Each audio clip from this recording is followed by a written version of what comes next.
Could Titan class Tidal Wave truly be the last Titan we get in our long string of successful Titan class releases done by Hasbro? We're going to cover that and the latest news right now on Transformers Talk Raw.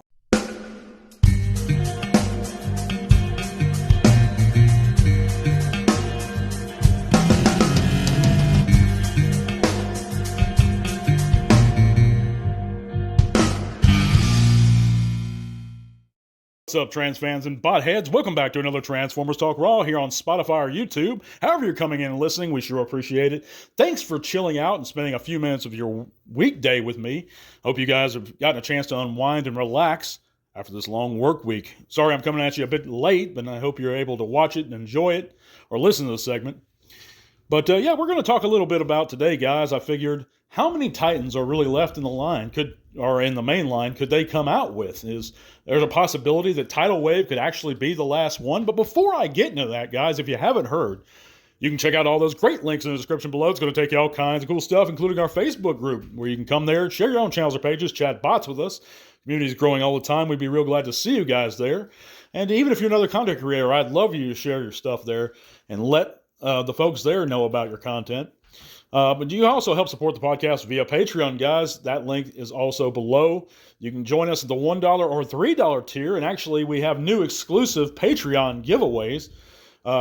And you don't even have to formally enter. Just be a patron at either one of those tiers. It's $1 a month, guys, and you get a shot at a great figure. This month we're giving away a Legacy United Magnus, and it's going to be great. We're going to announce the giveaway winner next week, guys. So all you got to do is be a patron, and then, like I said, every month you throw in $1 and you get a chance at a great figure. I mean, I've given away leader classes. You can ask some of our older guys, and I think that really it's a pretty good deal for you guys. You get a chance, and there's not too many patrons, so you have a good shot at winning. And if you sign up at that $3 tier, you get 2 entries automatically. So you have double the chances of winning. So, guys, I think it's a great deal. Check that out if you can. But if you can, I just appreciate you giving us a thumbs up. Make sure you're subscribed, guys, because we have a new discussion every week. But let's move right into it. I mean, who else could they do, guys? I mean, at the Titan class, they pretty much covered everybody. And I think there's a few that they could do, but I don't really see them doing it.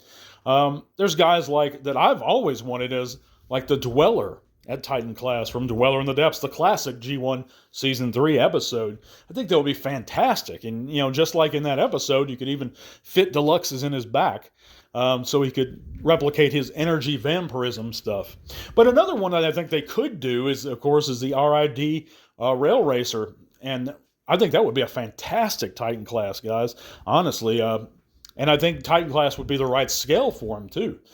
But they could do some of the Beast Wars Gestalt teams, Tripredicus and such. Although I think Titan class, that might be stretching it for those guys.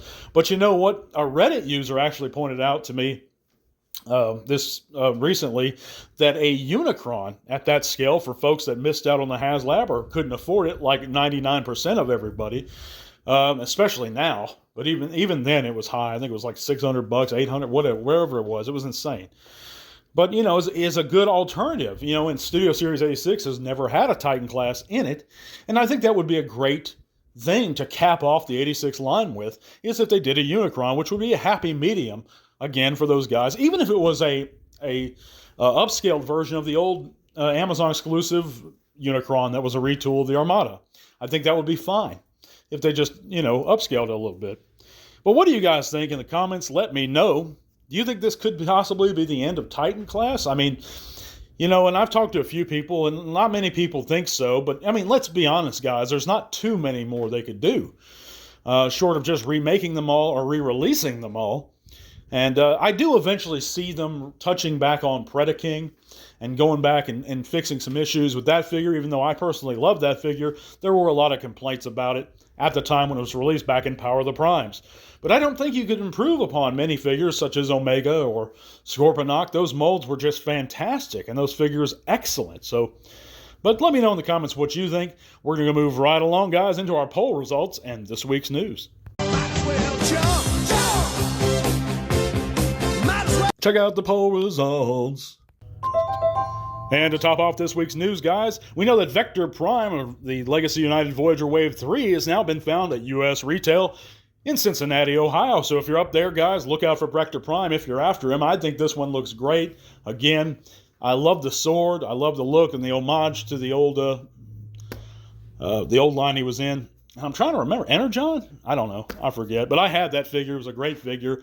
And even the character I don't know too well personally. I'm just an old G1er, kind of a Beast Wars guy.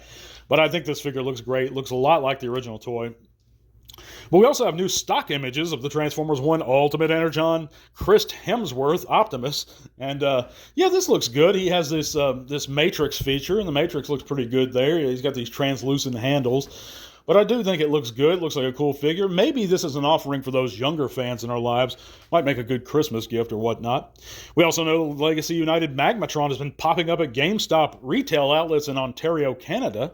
So our Canadian friends up there, look out for Magmatron if you haven't gotten him already, if you want him. I own the original Magmatron. He was so complex to get from Dino mode to robot mode. From robot to Dino, he wasn't too bad. It's pretty easy, actually. But to get back the other way, he was just insanely difficult. And I wonder if that's still the case. Any of you guys who have Megamatron, let me know in the comments. Is he still that way? Our last bit of news for the week, we know that the Transformer 1 Prime changers, we have a first look at these guys. And, of course, that includes Sentinel Prime, Alpha Trion, Bumblebee, and Optimus. And they're going to be, of course, released for the new Transformers 1 film. But, let's go ahead and talk about our poll results, guys, because this week we asked the question, what do you enjoy most about collecting? Of course, we had almost 90 votes on this one. Not too many votes, but over half of them said just for the fun of it. Of course, nostalgia and the hunt brought up second and third place, respectively, at about 20% each. And for myself, it's always been nostalgia has come first.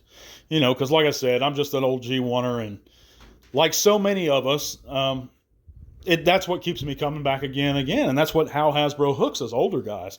The newer fans, I could see it being just the fun of it, the completing the collection and making it look really cool and going out. But for us older fans, that nostalgia, and Hasbro knows what they're doing, guys.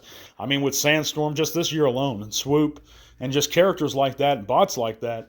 That's how they get us coming back more and more. And so many times I found myself saying, you know what, I'm finished with the line. I'm just going to be happy with what I have. And then a great figure comes along and I'm like, nope, we got to have that one. But that's how it is. And that's going to probably be how it's going to be continued to be. And I'd like to talk about something to wrap up the show, guys. It's a little bit personal. I know some of you guys are kind of sick of me talking about this stuff. Last segment was solely meant and geared towards putting away those grudges that I've had for a while within our hobby and within my fellow content creator community, and just putting those to bed, ending those things. And that's what the point of it was. I had an individual attack me in the comments for mentioning names of guys that I've had beefs with in the past and trying to put a rest to it for my part. Doesn't matter if they forgive me or for my parts. Even though a lot of those times, I don't think I was in the wrong. I'm just saying, I'm done with it. I don't have nothing against you guys. A couple people didn't like that. And they were entitled to their opinions of saying, hey, I don't like you saying this. And I, reacted in a knee-jerk way where I just shut them down. And I shouldn't have shut them down. I don't want to censor folks unless they're, being vulgar or something. So I apologize that I censored those comments. I don't really want to do that, but, I was in the middle of a long work day at the time. But I'm trying to put it to bed. I'm not trying to attack nobody. I'm done with it. And it's all about my spirituality and trying to be a better Christian. And I know even if you don't believe that way, it's about having peace between men. And I don't want to keep bringing that stuff, up or even dwelling on it. So anyway, just wanted to add that, guys. But thank you guys so much for listening. We're going to be back next week. I'm real beat from work, guys. But if you haven't considered joining our patron, guys, do it. If you're able to, at the $1 or $3 tier, we're going to have a lot of new content coming up. Of course, we have our weekly segments, but I'm going to try to get some more shorts out too. God bless you guys. Thank you for listening, and tell one. This podcast is made possible thanks to the support of listeners like you. Thank you.